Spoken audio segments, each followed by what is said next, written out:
I am Sophia Hayes, 29 years old, a medical resident in New York, but this identity was never truly mine. It is a lie my family built. After my sister Amelia died, my parents turned their grief into an excuse to strip me of my artistic dreams. They forced me into medicine, controlled how I appeared in front of friends and colleagues, and branded me with the title of the gifted daughter that should have belonged to the one who was gone. They spun a myth of a medical prodigy, giving interviews, showing off achievements, repeating Amelia's name as proof of family pride. Then, while searching for keepsakes of my sister, I stumbled on Amelia's hidden journal buried in the back of her closet. Page after page revealed how she despised medicine, how the pressure drove her into despair, and how her final words read like a farewell, meaning the so-called accident my family spoke of was in fact her choice to end her own life under unbearable coercion. That journal is proof that my parents' ambition killed her. And now, they are forcing me down the same path, trying to cast me as the next perfect daughter to preserve their image, trying to make me the next victim.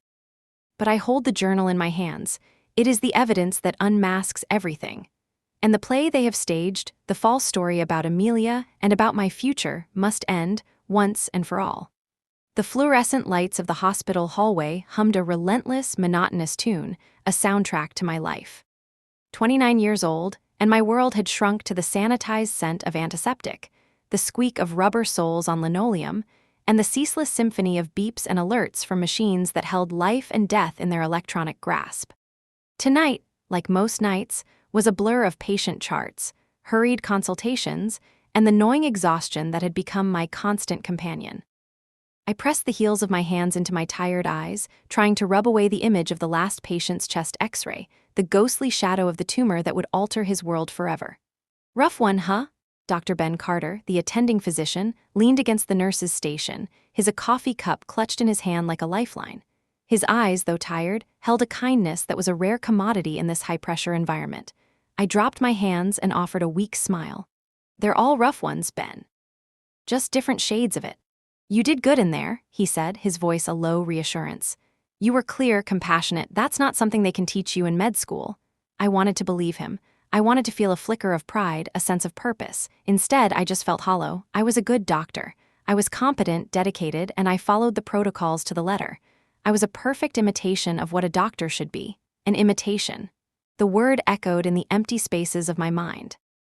That's what I was, a copy of a copy. My phone buzzed in my pocket, and I didn't need to look at the screen to know who it was.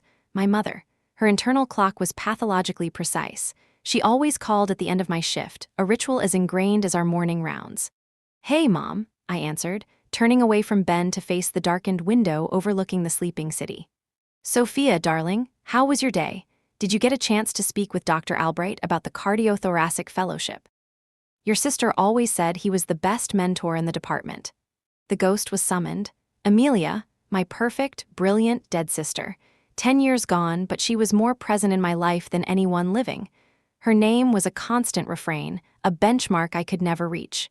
"It was busy, Mom. I haven't had a spare second. The fellowship application isn't even open for another 3 months." I tried to keep the irritation out of my voice, a skill I had honed over a decade of these conversations. "It's never too early to make a good impression, dear." Amelia had her entire career mapped out by her second year of residency. She understood the importance of planning. I could picture my mother perfectly, sitting in the immaculate living room that was less a home and more a shrine. Amelia's portrait hung over the fireplace, her smile bright, her eyes full of a life she never got to live. Her awards and certificates were framed on the walls, a constellation of achievements that cast a permanent shadow over me. "I have a plan, Mom," I said, the words tasting like ash. My plan was to survive the next shift. "We know you do, honey," my father's voice joined the call, smooth and placating. "We just want to see you fulfill your potential. All that promise, it would be a shame to waste it. For you and for her. For her. The unspoken mantra of my existence. Every success was hers. Every failure was mine alone. "I have to go. Another patient just came in," I lied, desperate for an escape. "Of course, dear. Go save a life. Make us proud. Make her proud." I hung up, my hand trembling slightly. The hollowness inside me now had a name: rage. It was a cold, quiet anger that had been simmering for years, a poison I swallowed down every single day. "Parents," Maya Sharma, my fellow resident and the only person in this hospital who knew the real me, appeared at my side. She held out a cup of vending machine coffee, a peace offering for the soul. I took it, the warmth a small comfort against my cold skin. The daily check-in. Did I mention Amelia today? Am I living up to the legacy? Maya's dark eyes were full of sympathy. She didn't offer empty platitudes, she just understood. One day, you're going to have to tell them. Tell them what? I laughed, a bitter, humorless sound. That their surviving daughter is a fraud. That I dream of trading my stethoscope for a paintbrush. That most days, the thought of walking into this hospital makes me want to scream. They'd have me committed. Maybe they'd finally see you, Soph, the real you, not her ghost. The real me, I wasn't even sure who that was anymore.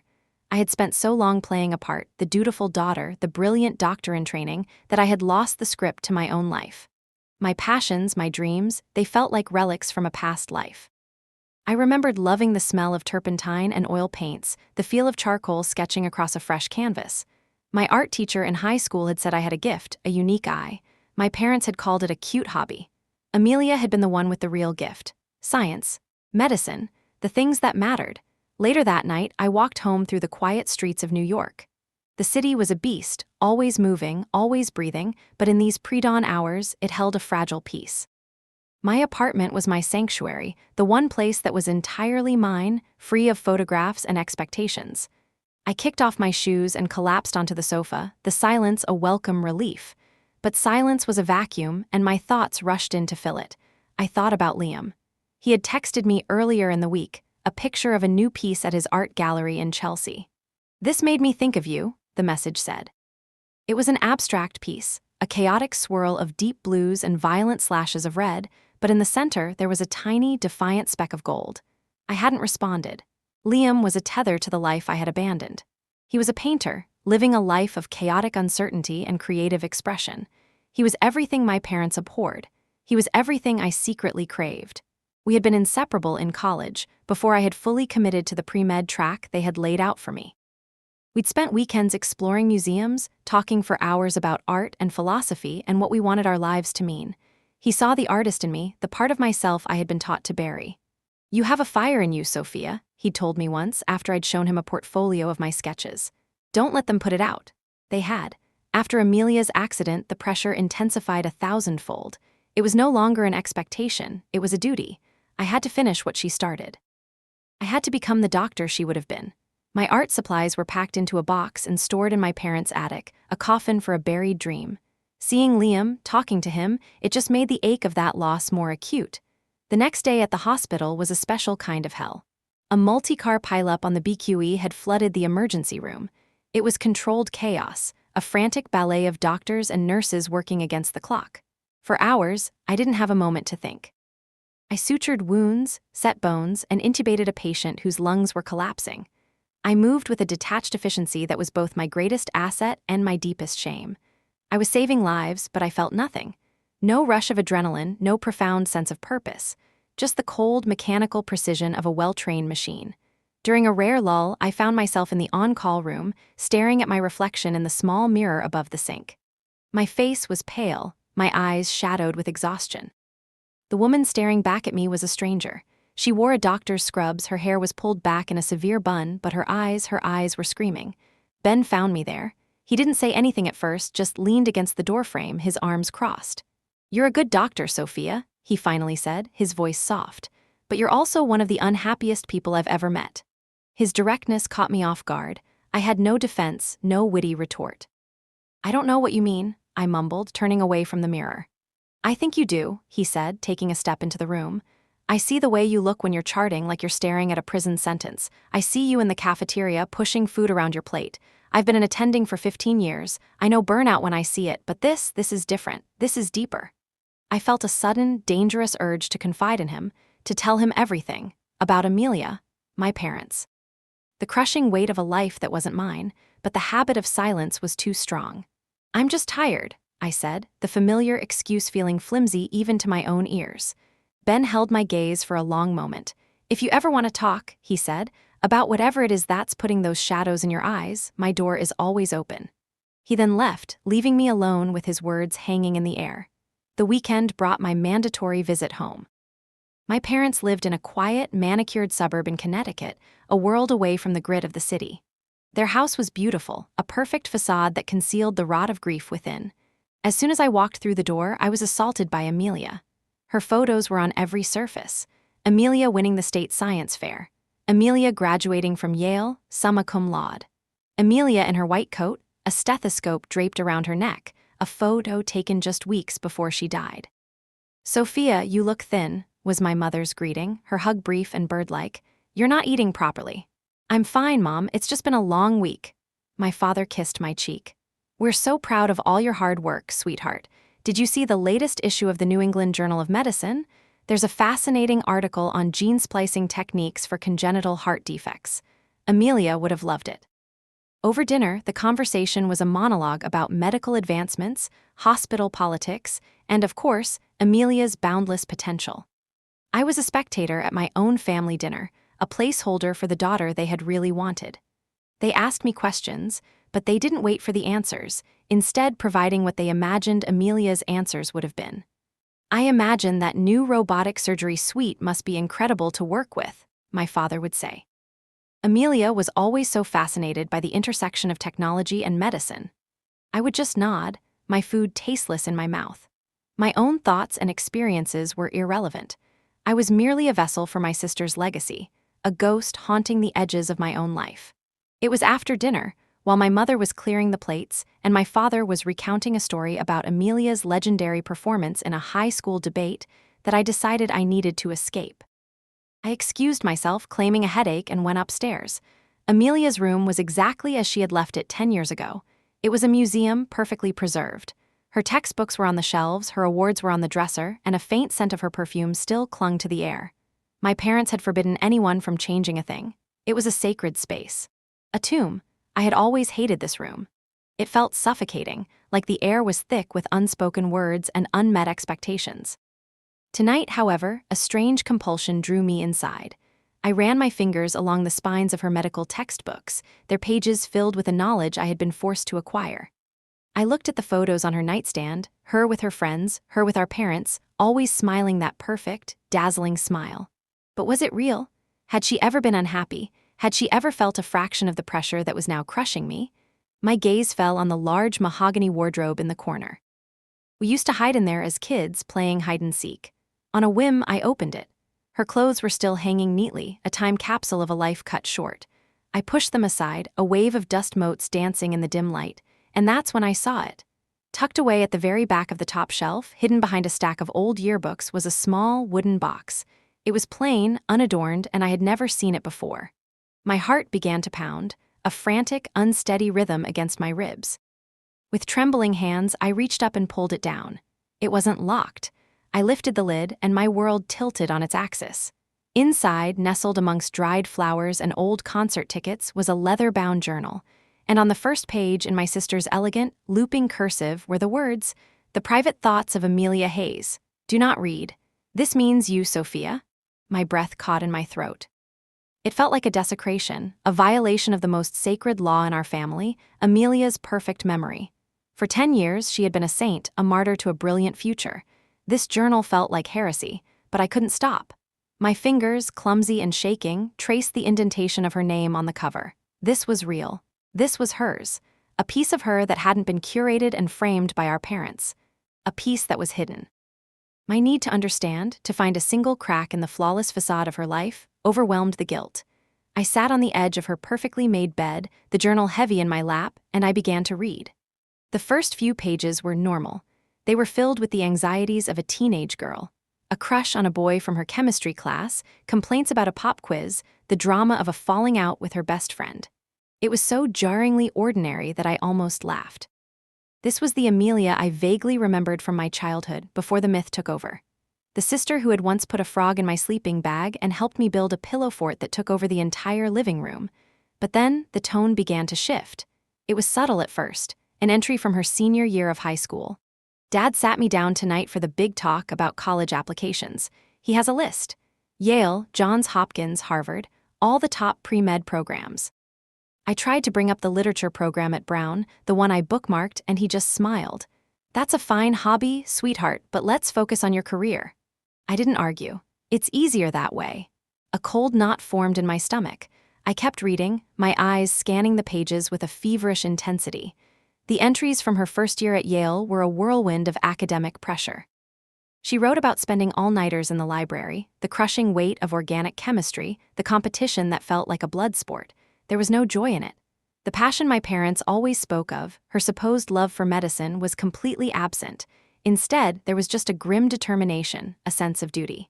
I made the dean's list. Mom cried on the phone. She said, "You're making all of our sacrifices worth it." I felt like a machine that had just performed its function correctly. I had to get out of there. I couldn't breathe in that room, surrounded by the lies. I slipped the journal into my tote bag, a silent act of theft against the memory they had constructed. I went downstairs, my face a carefully composed mask. "Headaches better?" my father asked, not looking up from his newspaper.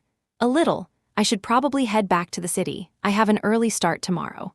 My mother kissed my cheek, her touch cool and distant. "Drive safe, dear. And remember to call Dr. Albright's office on Monday. Be proactive." That's how Amelia got ahead. The drive back to New York was a blur. The familiar landmarks of the highway seemed alien, as if I was seeing them through a different set of eyes.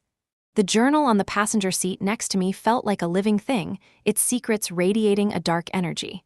When I got back to my apartment, I didn't sleep.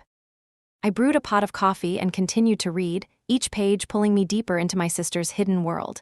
The next morning, I called Maya. "Meet me at the grind, it's an emergency." She was there in 20 minutes, her expression etched with concern. "What's wrong? You look like you've seen a ghost." "I have," I said, my voice hoarse. I pushed the journal across the table toward her. "The real one." I explained everything, finding the box, the drive home, the entries I'd read. Maya listened patiently, her eyes never leaving mine. She picked up the journal, handling it with a reverence that surprised me. "Soph, this is a bombshell," she said, her voice barely a whisper. "Her whole life, what your parents have built your life on, it might all be a lie." "It is a lie," I said, the words feeling solid and real for the first time. "She didn't want to be a doctor, Maya. She wanted to study literature.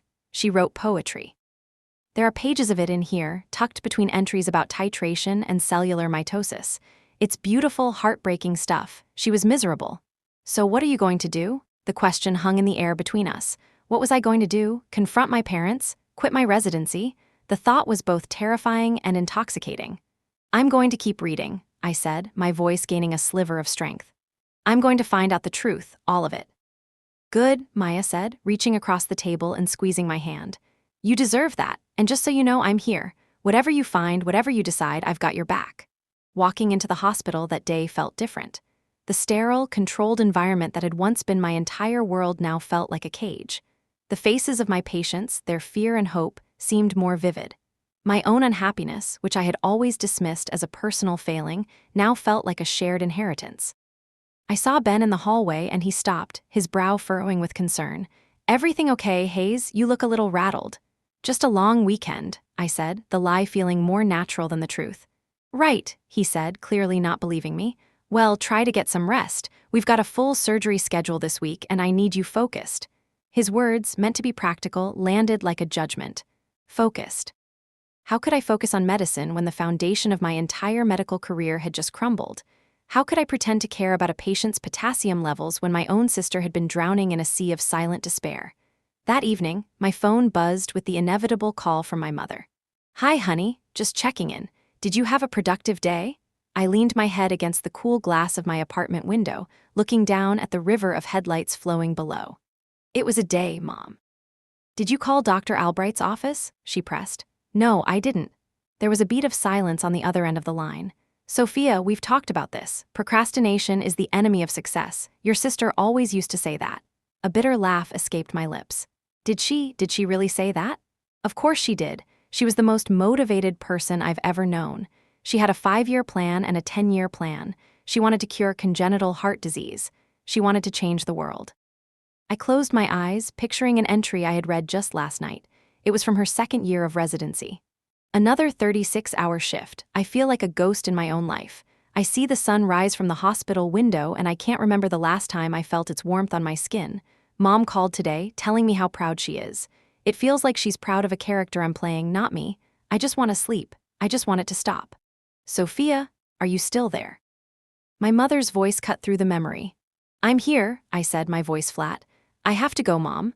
I hung up before she could reply. I couldn't listen to the myth anymore. I couldn't be a party to it. My hand was shaking. I scrolled through my contacts until I found a name I hadn't called in years. Liam. My thumb hovered over the call button, but I couldn't do it. Not yet. Instead, I sent a text. Hey, it's been a while. I saw the picture you sent. The painting. It was beautiful. It was a small step, but it was mine. I opened the journal again, needing to feel that connection to the real Amelia. I flipped to a page near the middle, a page that was slightly dog-eared as if she had returned to it often. Her handwriting was different here, more frantic, less controlled. I had a panic attack in the library today. The walls felt like they were closing in. All the books, all the knowledge, it felt like a tomb. I had to run outside, gasping for air. I sat on a bench and watched the art students sketch by the campus green. They looked so free. They were creating something, bringing beauty into the world. And what am I doing? I'm memorizing the names of bones and the pathways of diseases. I'm learning how to delay death, but I'm not learning how to live.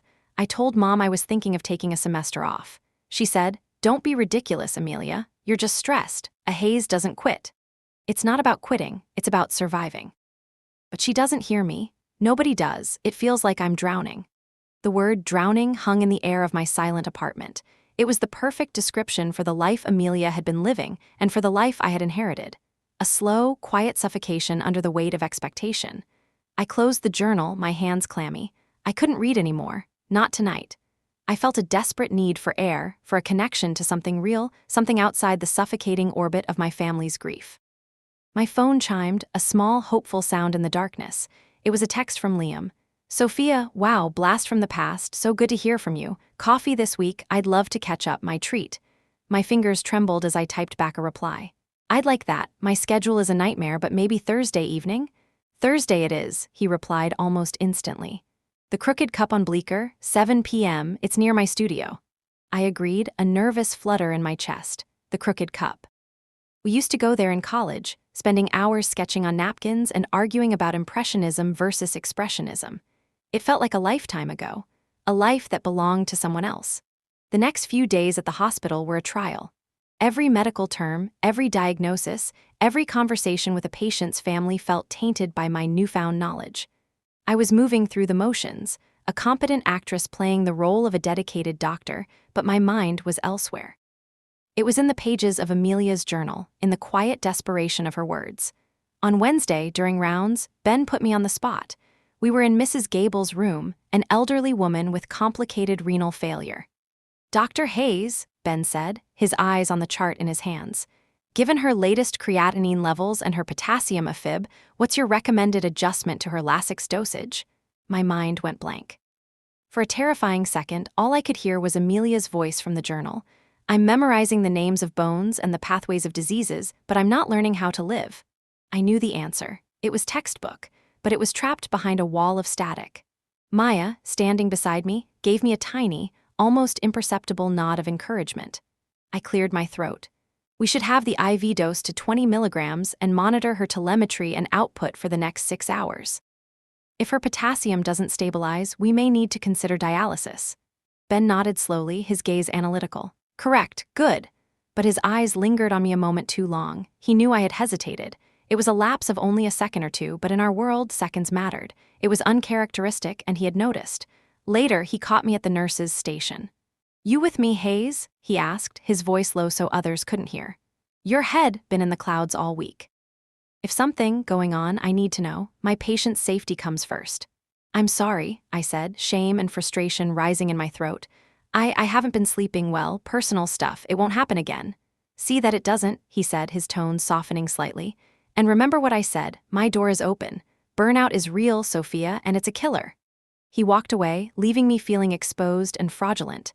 He thought it was burnout, if only it were that simple. Burnout was a condition of the job. This was a condition of the soul. Thursday evening couldn't come soon enough. I changed out of my scrubs and into a pair of jeans and a simple black sweater, clothes that felt more like my own skin. Seeing Liam was like stepping through a time warp. He looked almost the same, just a little more weathered, his hair a little longer, and a permanent smudge of what looked like cerulean blue paint next to his left eye. He was smiling, and his smile was just as warm and genuine as I remembered. "Dr. Hayes," he said, his eyes crinkling at the corners as he stood to hug me. The hug was brief but warm, a spark of a forgotten life. "Saving the world one patient at a time?" I sat down, a nervous laugh escaping me. Something like that, and you, still trying to make sense of it all on a canvas. Trying is the whole point, he said, echoing my own thoughts from the other night. He took a sip of his coffee, his gaze gentle but perceptive. You look tired, Soph. I mean really tired, not just busy resident tired, there's something else there. I looked down at my hands, wrapped around the warm ceramic mug. It's been a complicated few weeks. Complicated how? I couldn't tell him everything. It was too raw, too personal, but I could give him a piece of it. I've just been thinking a lot about the past, about the choices I've made, the path I'm on. Ah, he said, nodding with a knowing sort of wisdom. The mid-residency crisis, I've heard it's a thing. I think my crisis started about a decade ago, I said, the words slipping out before I could stop them. Liam's smile faded. He understood. He knew about Amelia, about the pressure that had existed even when she was alive. I was so sorry to hear about your sister back then, he said softly. I never knew what to say. No one ever does, I said. She's the reason I'm a doctor. I always thought you were a doctor because you wanted to be, he said, confusion in his eyes. What about your art? Your sketchbooks were incredible. You had a real voice, Sophia. Hearing him say it, hearing him validate that forgotten part of myself was like a balm on a raw wound. My parents thought it was a hobby, I said, shrugging as if it didn't matter. Amelia was the serious one, the scientist. After she died, it just seemed like the right thing to do, to finish what she started. For them. Or for you? He asked, his question simple but devastatingly direct. I had no answer. We sat in silence for a moment, the hum of the coffee shop filling the space between us. He didn't push. He just let me be. He started talking about his life, his studio, the constant struggle and exhilarating joy of being an artist. He spoke of colors and light and the challenge of capturing a feeling on canvas. He was alive, truly alive, in a way I hadn't felt in years. He was poor and his life was uncertain, but he was free. Walking home that night, the city felt different. The towering building seemed less like a concrete canyon and more like a collection of possibilities. Talking to Liam had awakened a part of me I had thought was long dead, but it also made the reality of my life feel that much more unbearable. When I got to my apartment, my phone was ringing. It was my mother. I let it go to voicemail, but she called right back. I sighed and answered. Sophia, I was getting worried. Why didn't you pick up? I just walked in, Mom. I saw Amelia's old classmate, Sarah Jenkins, today. Her daughter is applying to Yale Medical School now. Can you believe it? She asked all about you. I was just so proud, telling her how you're carrying on the family legacy. The phrase, family legacy, scraped against my raw nerves. It's my legacy too, Mom, I snapped, my voice sharper than I intended. It's my life, not just an extension of hers. The line went silent. I could feel the shock and disapproval radiating through the phone. I don't know what's gone into you lately, Sophia, she said, her voice cold and wounded. You've been so difficult. Amelia was never difficult. Maybe she should have been, I whispered after she had hung up. The conversation propelled me back to the journal. I needed to know more. I needed to understand the end. I opened it to one of the last entries, dated just 2 weeks before the accident. Her handwriting was a barely legible scrawl. I had a fight with Dad tonight, a real one. I told him I couldn't do it anymore, that the pressure was killing me. I told him I wanted to quit my residency and go to art school just for a little while to feel like myself again. He laughed. He actually laughed. He told me I was being hysterical and overly dramatic. He said, "You are a Hayes, and you are a doctor. That is who you are. Stop this nonsense." I looked at Mom, pleading with my eyes, and she just looked away. She just looked away. They don't see me. They only see her, the brilliant daughter they designed. I feel like a ghost. I'm not a person, I'm a project, their project. My own project. The words hit me like a physical blow. That's what I was. Project Sophia, the continuation of Project Amelia. I flipped the page, my heart pounding in my chest. The next entry was just a few days later. It was short and the words were chillingly calm. I drove out to the bluffs today, the old scenic route above the river. It's so quiet up there. You can see the whole city, but it feels a million miles away. I turned off the engine and just sat there for an hour. For a second, a fleeting second, I thought about just letting the car roll. Just a little, to see what it would feel like. To feel something, anything, this pressure, it's a physical weight. It feels like it's crushing my chest. I just want it to stop. The journal fell from my hands, landing with a soft thud on the floor. I couldn't move. My blood ran cold, a glacial tide of horror that seemed to freeze my very bones. I thought about just letting the car roll. The words were an echo, a ghost in the room, twisting the past into a grotesque new shape. The accident, it had been a rainy night. The police report said she'd lost control on a sharp curve on a winding country road, skidded on the wet pavement. A tragic, random act of fate. That's what we were told. That's what I had believed for 10 years. But what if it wasn't random? What if she hadn't lost control? What if she had simply let go? I stumbled to the bathroom and retched, my body convulsing with the force of this new, terrible possibility. I was a doctor. I was trained to see patterns, to connect symptoms to a diagnosis. The symptoms were all there in the journal: depression, hopelessness, a profound sense of being trapped. And now this. Suicidal ideation. The diagnosis was unavoidable, and it was devastating. I splashed cold water on my face, staring at the stranger in the mirror. Her eyes were wide with a terror that was not just about the past, but about the present. My life was a monument built on a lie, and the ground was cracking beneath my feet. Sleep was impossible. The next day, I walked into the hospital feeling disembodied, like I was watching myself from a great distance. The familiar sights and sounds of the ER seemed distorted, the urgency of the alarms and the frantic pace of the staff belonging to a world I was no longer a part of. We had a code blue in the afternoon.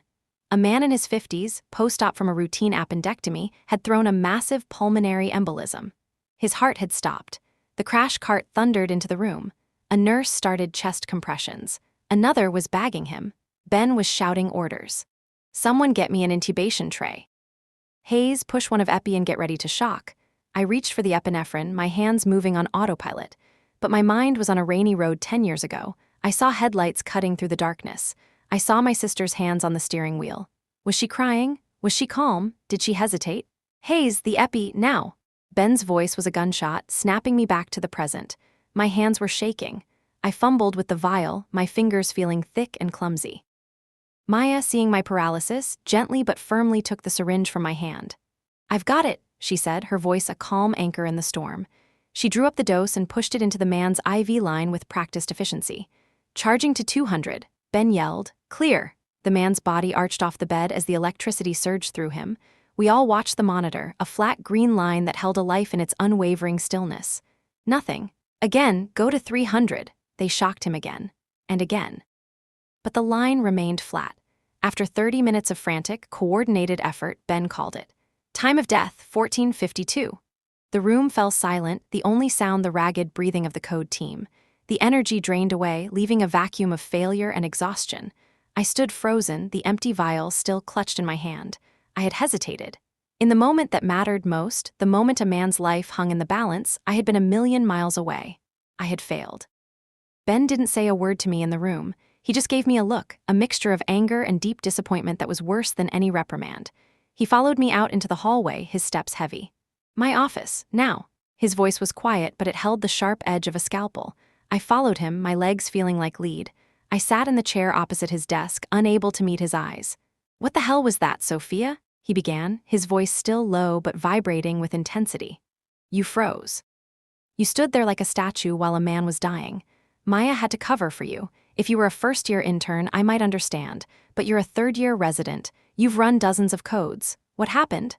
"I don't know," I whispered, the words tasting like a lie. "Don't lie to me," he said, his voice rising. "I've been watching you all week. You're distracted, you're distant, and just now you were a danger to my patient. A man is dead, Sophia.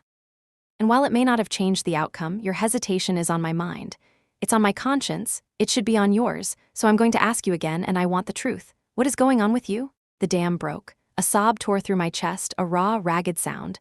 The grief and the guilt and the anger I had been swallowing for years came pouring out. "My sister," I choked out, the words barely coherent. "She died 10 years ago, and I'm just finding out that I think she might have killed herself."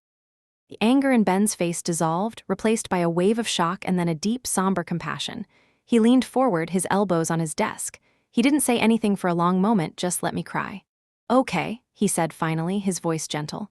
"Okay, Sophia, I am so sorry. That's a heavy burden to carry. A very heavy burden." He pushed a box of tissues across the desk. "Take the rest of the day off. In fact, take the rest of the week. You are officially off the schedule until Monday. You are in no condition to be practicing medicine. Go home, and for God's sake, talk to someone, a professional, not just me." I walked out of the hospital in a daze. The city noise was a dull roar in the background. I didn't go home.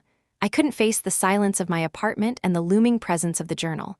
I walked for hours with no destination in mind, letting the rhythm of my feet on the pavement be my only thought. My phone buzzed. It was a text from Liam. "Still on for a studio visit this weekend?" I've got a new piece I'm working on. It's a mess, but I'd love your opinion. I found myself typing a reply before I even thought about it. What about now? He responded immediately. Now is perfect. I'll text you the address. It's a warehouse in Gowanus. Don't be scared by the rusty door. An hour later, I was standing in a massive, light-filled space that smelled of turpentine, linseed oil, and possibility. Canvases of all sizes were leaning against the walls, some finished, some barely started. Jars of brushes stood like bouquets on paint-splattered tables. It was chaos. It was beautiful. It was the most alive place I had been in a decade. Liam was in the center of the room, standing before a canvas that was taller than he was. He was covered in paint, a streak of cadmium yellow in his hair. He turned and smiled when he saw me, a genuine, uncomplicated smile. "Hey, you made it," he said, wiping his hands on a rag. "Welcome to the madness." I couldn't speak. I just looked around, taking in the riot of color, the evidence of a life spent in creation, not just preservation. He must have seen the look on my face. "You okay?" he asked, his brow furrowing. "You look like you've been through a war." "I think I have," I said, my voice quiet. I walked over to a smaller canvas, a swirling vortex of dark purples and blues with a defiant slash of white at its heart. "This is powerful. It's how I've been feeling lately," he said, coming to stand beside me, like I'm trying to find the light in the middle of a storm. He looked at me, his eyes full of a kindness that I hadn't realized I was starving for. "What does your storm feel like, Sophia?" And I told him, not everything, not about the journal or the suicide. But I told him about the pressure, about living in a shadow, about feeling like my life was not my own. I told him about my long-buried love for painting. He listened without interrupting. When I was finished, he just nodded. He walked over to a clean, untouched canvas on an easel. He picked up a piece of charcoal and held it out to me. "Here," he said. "Don't think, just feel, put the storm here." My hand trembled as I took the charcoal. It felt both alien and completely familiar. I stood before the blank canvas, my heart pounding. And then I started to draw. I didn't plan it. My hand moved on its own, a torrent of frantic, jagged lines, of deep, angry shadows and desperate, searching curves. I drew for what felt like an hour, losing all track of time, lost in the movement and the raw expression of it all. When I finally stepped back, breathless and spent, I saw a face on the canvas. It was a woman's face, screaming in silence, her eyes wide with a pain that was both mine and hers. It was Amelia. It was me. That night, back in my apartment, I knew what I had to do. I couldn't live in this limbo anymore. The fear of knowing was still there, but it was now overshadowed by the terrifying cost of not knowing. The cost was my sanity, my career, my life. With a hand that was surprisingly steady, I picked up the journal. I turned past the entry about the bluffs, past a few pages of frantic, beautiful poetry about wanting to fly. I turned to the very last page, the last entry. It was dated the day of the accident. It wasn't a long, rambling paragraph. It wasn't a scrawl of despair. It was just one sentence, written with a chilling, heartbreaking clarity. "Tonight, I'm choosing my own ending. This is not an accident. This is an escape." The words on the page were a final, definitive period at the end of a long, tortured sentence. This is not an accident. This is an escape. The ambiguity was gone, replaced by a certainty that was as cold and hard as a tombstone. It wasn't a moment of losing control on a wet road. It was an act of will. A choice. My sister, the girl who had seemingly had every choice in the world, had felt that her only real choice was to die. The journal slipped from my fingers. The quiet hum of the city outside my window faded into a dull roar. The air in my apartment felt thick, heavy, impossible to breathe. I was drowning, just as she had been. The ghost I had been chasing, the perfect sister I had been measured against, was a tragic figure in a story I never knew. And the villains of that story, the architects of that unbearable pressure, were my parents. A new feeling began to crystallize amidst the grief and the horror: anger. A pure, hot rage that burned away the fog of my own compliance.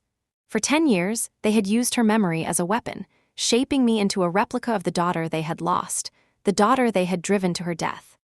They had mourned a myth, a perfect creation of their own design, while the real Amelia, the poet, the dreamer, the unhappy girl who just wanted to be heard, had been screaming into the pages of a hidden diary. And I had been her understudy, dutifully playing the part, never questioning the script. The next few days were a blur of numb autopilot. I didn't go back to the hospital. My phone buzzed with texts from Maya: "Thinking of you. Call me when you can." and a single, formal email from hospital administration informing me that Dr. Carter had placed me on a mandatory leave of absence pending a psychiatric evaluation. It was standard procedure. I knew I should have been terrified for my career, but I felt nothing. The hospital, my residency, it all felt like it belonged to another person's life. My only contact with the outside world was Liam. He didn't pry or push. He just sent me simple texts. Saw a ridiculous-looking dog today that made me laugh. Or, the light this morning over the East River was incredible. Wish I could paint it. They were small lifelines to a world where beauty still existed, where life went on. I spent hours in his studio, not talking, just being. He set up an easel for me in a corner, stocked it with paints and brushes and canvases. Some days I would just stare at the blank canvas, unable to move. Other days I would paint with a frantic energy, covering the canvas in dark, chaotic colors, trying to purge the ugliness from my soul. Liam would work on his own pieces, the quiet scratching of his palette knife a comforting sound. He never judged my work, never offered platitudes. He just refilled my water jar when it got murky and occasionally placed a sandwich and a bottle of water beside me, a silent offering of care. He gave me space to fall apart. It was in the studio, a week after I had read the final entry, that I knew I couldn't carry the secret alone any longer. The rage had cooled into a hard, clear resolve. My parents had to know. They had to see the daughter they had really lost, not the one they had invented. They had to understand the true cost of their legacy. It was the only way to free Amelia from the prison of their expectations. It was the only way to free myself. I called them on a Saturday morning. My voice was eerily calm. "I'm coming out to the house. There's something we need to talk about, something about Amelia." The mention of her name was the only bait they needed. "Of course, dear," my mother said, her voice instantly alert. "Is everything all right? Did you find something of hers?"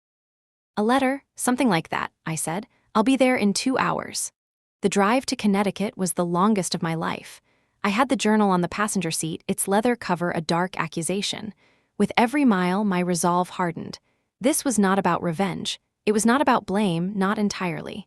It was about truth. The house was, as always, immaculate.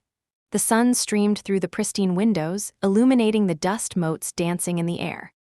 My parents were waiting for me in the living room, their faces a mixture of curiosity and apprehension. And there she was, over the fireplace, Amelia's portrait, her smile a silent lie. I didn't sit down. I stood in the center of the room, my tote bag clutched in my hand like a shield. "What is it, Sophia?" my father asked, his tone one of forced patience. "You sounded so serious on the phone." "It is serious," I said, my voice steady. I pulled the journal from my bag and placed it on the polished mahogany coffee table between us. "I found this in Amelia's room." My mother reached for it, a flicker of something unreadable in her eyes. "What is it?" "It's her journal," I said. "Her real thoughts, not the ones she thought you wanted to hear." My father stiffened. "I think we should respect her privacy, Sophia. Whatever teenage angst is in there, it's best left in the past." "It's a little more than teenage angst, Dad," I said, my voice sharp. I saw a flash of anger in his eyes, the same anger Amelia had described. She was miserable. She never wanted to be a doctor. She wanted to be a writer. She felt trapped. She was depressed.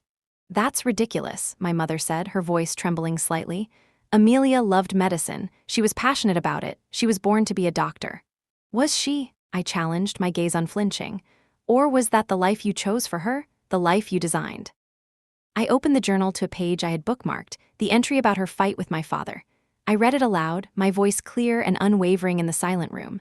I read her words about wanting to go to art school, about being called hysterical, about my mother looking away. When I finished, my mother was pale, her hand pressed to her lips. My father's face was a mask of thunderous denial. "She was stressed," he said, his voice a low growl. "She was a resident. It's a stressful job." "She was being dramatic." "She wasn't being dramatic," I said, my own voice rising to meet his. "She was drowning, and you didn't see it because you weren't looking at her. You were looking at your own ambition, your own reflection." "How dare you?" my father began, taking a step toward me. "No," I said, holding up a hand. "You need to hear this. You need to know the truth of what you did." My hand was shaking, not with fear, but with adrenaline. I flipped to the last page. The room was so quiet I could hear the frantic beating of my own heart. I took a deep breath. "This was her last entry," I said, my voice dropping to a near whisper. "She wrote it the day she died." I read the words, the final, terrible sentence. "Tonight I'm choosing my own ending. This is not an accident. This is an escape." The silence that followed was absolute. It was a dense, heavy silence, a silence that consumed all the air in the room. My mother made a small, wounded sound like a dying animal. She sank onto the sofa, her face ashen, her eyes wide with a horror that was just beginning to dawn. My father stood frozen, his face a canvas of disbelief and dawning agony. The confident, commanding man I had known my whole life seemed to shrink before my eyes. He looked at the journal, then at me, then at Amelia's smiling portrait. The carefully constructed world he had built around her memory, around our family, had just been leveled. "No," he whispered, the word a ragged exhalation. "No. That's not true, she wouldn't. It was an accident, the police said." "The police didn't have this," I said, gesturing to the journal. "You never looked for this, you never looked for her. You just polished the statue you had made of her." My mother began to weep deep, shuddering sobs that shook her entire body. It was a sound I had never heard before, a sound of pure, undiluted devastation. The grief was real now. Not the performative, dignified grief for a fallen prodigy, but the raw, ugly grief for a lost child who had died in despair. My father staggered back, leaning on a chair for support. "What have we done?" he breathed, his eyes looking at something far away, replaying a decade of conversations, of pressures, of missed signs and ignored pleas. "My God, what have we done?" I stood there for a long moment, watching their world shatter. There was no triumph in it, no satisfaction, just a vast, aching emptiness. I had delivered the truth, and the truth was a poison, but it was also, perhaps, the only antidote. I turned and walked out of the room, leaving the journal on the table. I left them with the ghost of the daughter they never knew and the unbearable weight of the truth. As I walked out the front door and into the too bright sunshine, I knew that one life had ended in that house. But another, mine, was finally about to begin. The drive back to the city was a quiet, hollow affair. There was no sense of victory, no cathartic release. I felt drained, as if I had just walked away from the wreckage of a massive explosion. The truth had been a bomb, and I had detonated it right in the heart of my family. I didn't know if we could ever recover, or if I even wanted to. I just knew it had been necessary. For Amelia, for me. When I got back to my apartment, the first thing I did was call Maya. "I did it," I said, my voice hoarse. "I told them." "Oh my God, Soph, how?" "How did it go?" "It was brutal," I said, sinking onto my sofa. It was like watching a building collapse in slow motion. I recounted the entire scene, the denial, the anger, the final, crushing silence. "What are you going to do now?" she asked, her voice full of a gentle concern that was a lifeline. "I have no idea," I admitted. "My leave of absence from the hospital. I don't think I can go back, Maya, not to that life. It was never my life to begin with." "Then don't," she said simply, her conviction a steadying force. "Sophia, you're free. For the first time, you're actually free. It's terrifying, but it's also a gift. You get to decide who you want to be now, not who they told you to be." Her words resonated with a profound truth. Free. The word felt foreign, ill-fitting. My entire life had been a series of carefully prescribed steps on a path I hadn't chosen. The idea of a blank map, of an uncharted wilderness, was both exhilarating and paralyzing. My next call was to the hospital's residency program director. I was direct and professional. I explained that I was taking a permanent leave of absence, effective immediately. I cited personal reasons. There were questions, of course, expressions of concern and surprise. I was a promising resident, on track for a prestigious fellowship. To throw it all away was, in their world, unthinkable. But it was surprisingly easy to do. The words felt right, the decision a clean, sharp severance from a life that had become a prison. When I hung up the phone, I didn't feel regret. I felt a lightness I hadn't experienced in over a decade. Then I called Liam. "I quit," I said, the words a simple declaration of independence. "Quit what? Your coffee addiction?" he joked. "My job, my residency, my life as Dr. Hayes." There was a pause on his end. "Wow," he said, his voice a mixture of surprise and something that sounded like admiration. "Are you okay?" "I think I'm going to be," I said, and for the first time I believed it. "Can I come over? I don't want to be alone right now." "My door is always open for you," he said. "Always." Walking away from the hospital, from the life my parents had chosen for me, was the end of one story. Walking into Liam's studio was the beginning of another. The smell of turpentine was no longer a nostalgic echo of a lost dream. It was the scent of my future. I spent the next few weeks in a sort of creative cocoon. I painted. I painted with a ferocity and a passion that I didn't know I possessed. I painted my grief, my anger, my confusion. I painted Amelia's story, her face emerging from swirls of dark, oppressive colors, her eyes screaming for release. And slowly, tentatively, I began to paint my own. Canvases filled with tentative bursts of color, with glimmers of light breaking through the darkness. Liam was my silent partner in this rebirth. He never told me what to paint or how to feel. He simply created a safe space for me to exist. We would work for hours in comfortable silence, and then at night, we would order takeout and talk for hours. I told him everything about Amelia's journal, about the final confrontation with my parents. He listened with a profound empathy that healed parts of me I didn't even know were broken. One evening, as we were cleaning our brushes, he looked at my latest canvas. It was a self-portrait, but it was fractured, abstract. Half the face was rendered in the stark, sterile grays and whites of the hospital, the eye wide with a haunted emptiness. The other half was an explosion of vibrant, chaotic color, the eye alight with a fierce, creative fire. "You know," he said softly, "you're not just an artist, Sophia, you're a storyteller, a powerful one." His words settled deep inside me. A storyteller. Amelia had wanted to be a writer to tell stories with words. I was telling her story and my own with paint. It was a legacy, but it was a true one born of pain and truth, not of obligation. My parents didn't call. For weeks, there was only silence from Connecticut. I didn't reach out either. The wound was too raw, the chasm between us too wide. I knew they were grieving, trapped in the rubble of the world I had destroyed.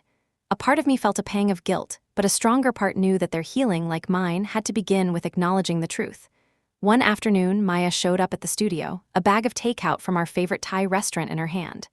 "I figured you'd be here," she said, her smile warm. "The hospital is buzzing.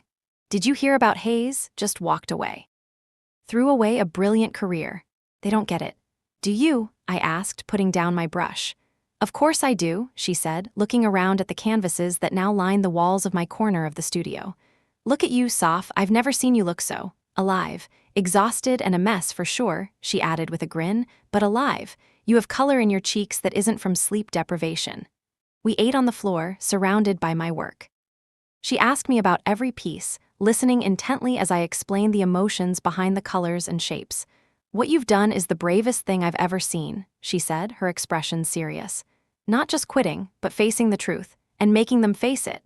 She paused, her gaze dropping to her food. "It makes me think about my own life, the expectations. My parents wanting me to be a surgeon like my grandfather. I like medicine, but do I love it? Or is it just the path of least resistance?" Her confession was a quiet revelation. I wasn't the only one. The pressure, the weight of family expectation, it was a silent epidemic. "You have to live for yourself, Maya," I said, the words feeling true and solid in my mouth. "It's the only life you get." A month after the confrontation, a letter arrived at my apartment, forwarded from my old address.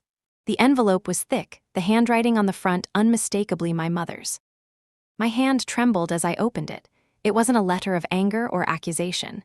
It was just a few pages, her elegant script now shaky and tear-blotched in places. "Sophia," it began. "There are no words to express the grief and the guilt that your father and I are living with. We have read Amelia's journal 100 times. We have read her poems. We see now that we were blind. We loved her so much, but we didn't know her at all. We saw only what we wanted to see.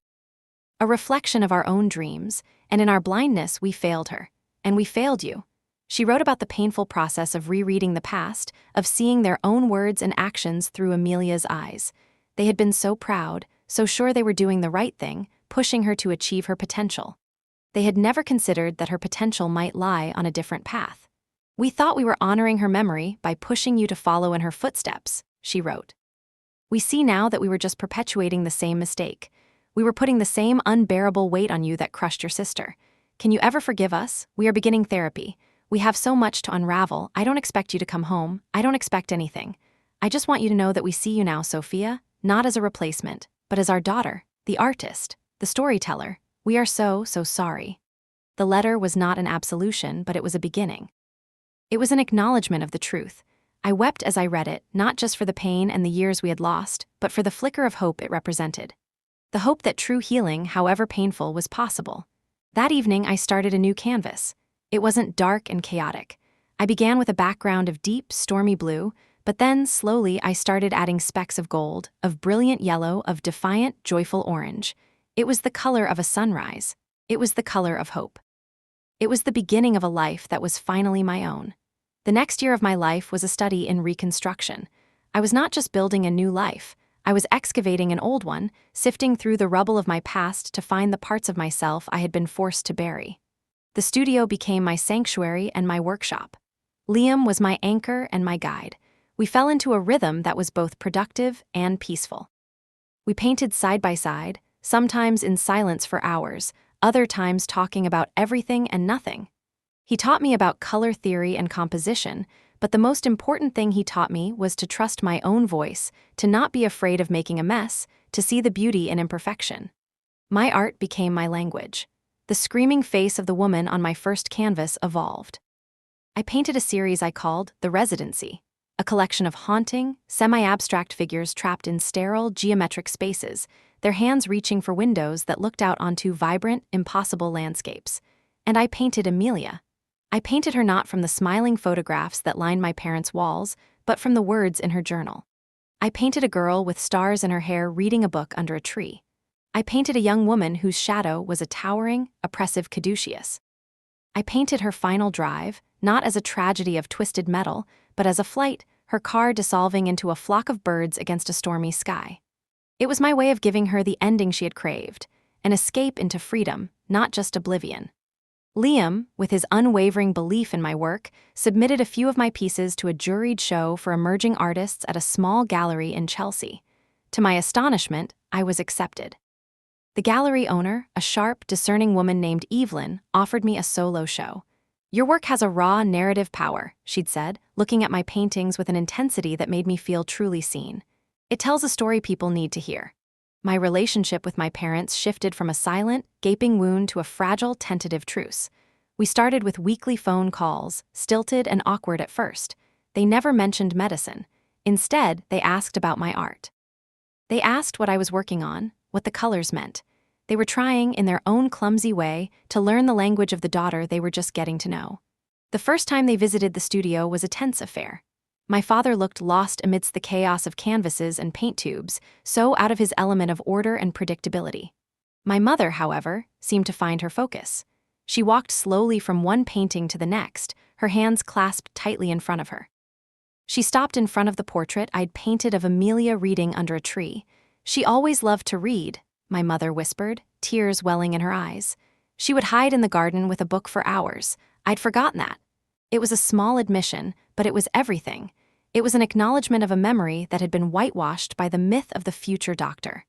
The night of my gallery opening was surreal. The clean, white walls of the gallery were covered with a year of my pain, my anger, and my slow, arduous journey toward the light. The room was buzzing with people, strangers who were looking at my soul, which I had laid bare on canvas. Maya was there, her smile radiant. She'd recently switched her specialty from surgery to pediatrics.